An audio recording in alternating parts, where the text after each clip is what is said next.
Last summer, my husband and I went camping with his family at a secluded lake deep in the heart of New Mexico. Dense woods cradled the lake, and our little group of 10 set up camp on its shores.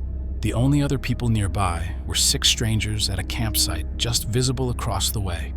The air was alive with the usual camping rituals: laughter around a crackling fire, the sweet stickiness of s'mores, and stories traded under a sky with stars. As the night settled into an eerie quiet, something unexpected shattered the stillness.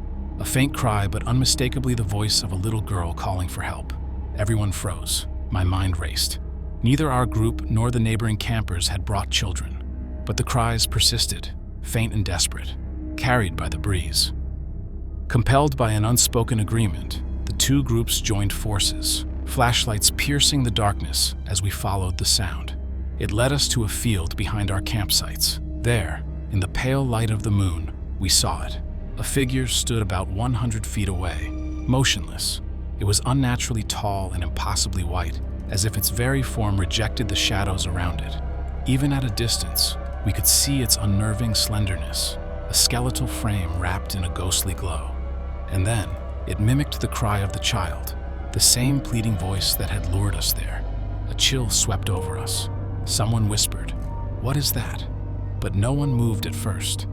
Then, slowly, we approached, driven by curiosity, fear, or some primal instinct we couldn't explain. As our flashlights fixed on the figure, it shifted.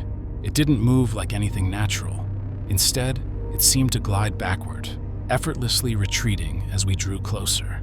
We tried to follow, but it dissolved into the tree line, vanishing without a trace.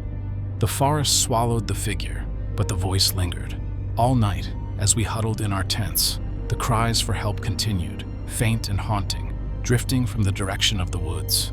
It was as if the night itself had turned against us, conjuring something neither human nor entirely of this world.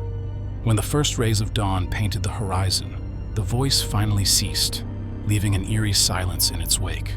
None of us dared to return to the field or the woods that morning.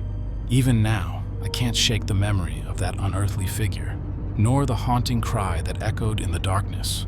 What we saw or heard remains a mystery, but I know one thing for sure: it wasn't a little girl. Do you think this is a true story, or just made up? Let me know in the comments.